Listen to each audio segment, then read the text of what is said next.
Hello my dear student, good morning. Shri Sahajanand પ્રાથમિક શાળાના ક્લાસમાં હું મિસ ખુશ્બુ આપ સૌનું અગેન વેલકમ કરું છું. જય સ્વામિનારાયણ, હેપી ન્યૂ યર. નવા વર્ષની સૌ વિદ્યાર્થી મિત્રો અને તેમના પરિવારના લોકોને શુભકામનાઓ. તો આજે આપણે બીજા યુનિટ બીજા સત્રની શરૂઆત કરીશું. એટલે કે પહેલું સત્ર જેમ સરસ રીતે પૂર્ણ કર્યું, તમે લોકોએ ઓનલાઈન પણ બધું સ્વીકારીને એક્ઝામ આપી, ઓકે, અને એના પેપર્સ આપણે ચેક કર્યા, તમારું રિઝલ્ટ સારું એવું આવ્યું. તો હવે આપણે ભગવાનનું નામ લઈને, સરસ્વતી માતા, ગણપતિ બાપા અને સાંઈ બાબા ભગવાનનું નામ લઈને આજે આપણે બીજું સત્ર શરૂ કરીશું. બીજા સત્રમાં અંગ્રેજીમાં એનું પહેલું યુનિટ, જેનું નામ છે test of India. Test of India એટલે કે ઇન્ડિયા, જો આપણા દેશનું નામ છે, એટલે કે ભારત. ટેસ્ટ એટલે કે સ્વાદ. હવે અહીંયા તમને એક્ટિવિટી 1 આપી છે. આ જે યુનિટ આપ્યું છે ને, એની અંદર તમને ખૂબ સરસ મજા પડે ને એવી જે સ્ટોરી છે. પછી તો કે તમને નામ જ એવું આપ્યું છે ટેસ્ટ ઓફ ઇન્ડિયા, એટલે કે તેની અંદર શું છે તો કે અલગ અલગ ટેસ્ટ વિશે વાત કરી છે. હવે પહેલાં તમને એક્ટિવિટી 1 આપી છે ને, એ જોઈએ, જે તમને આપી છે પોયમ. તો પોયમ પહેલાં આપણે ગાઈશું અને સમજશું.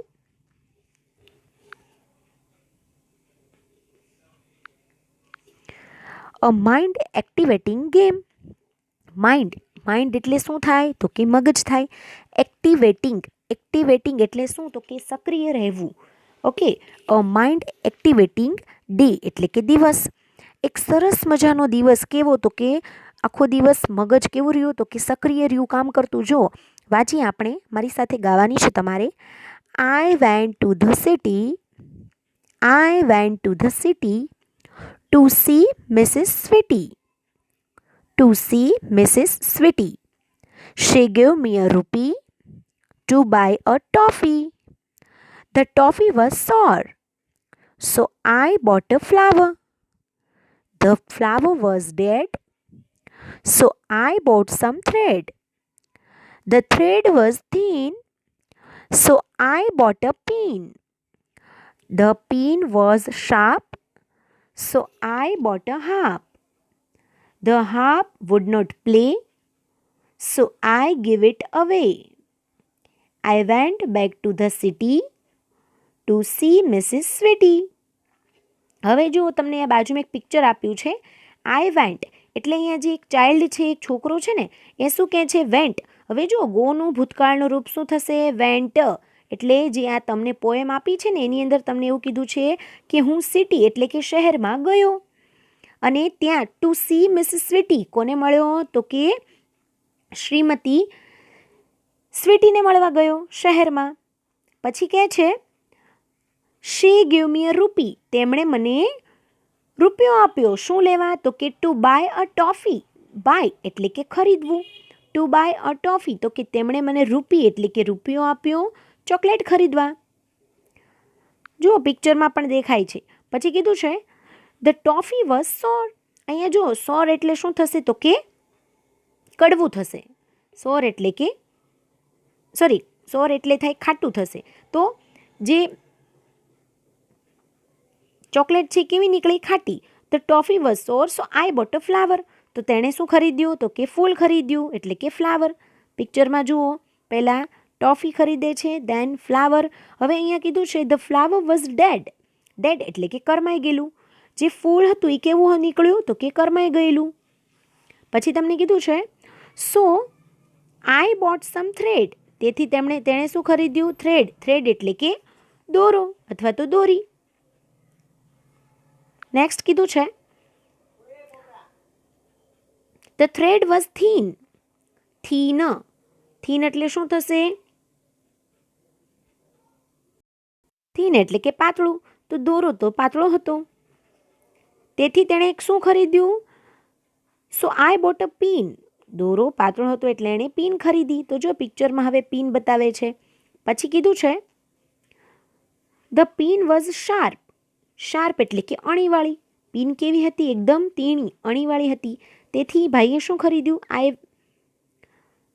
સો I bought a harp. Harp એટલે શું થશે? હાર્પ એટલે કે વીણા. એક પ્રકારનું વગાડવાનું યંત્ર, જો એ પિક્ચરમાં દેખાય છે. પછી કીધું છે the harp would not play. Harp એટલે કે જે વીણા હતું એ વાગતી નહોતી. I went so I give it away. તેથી મેં તે વીણાને શું કરી દીધી? પાછી આપી દીધી. I went back to the city to see Mrs Sweety. હવે પૂરેપૂરી જે પોએમ છે ફરીથી સમજીએ. હું શહેરમાં શ્રીમતી સ્વીટીને મળવા ગયો. તેમણે મને શું આપી? ગીવ મી અ રૂપી ટુ બાય અ ટોફી. તેમણે મને ટોફી લેવા 1 રૂપિયો આપ્યો.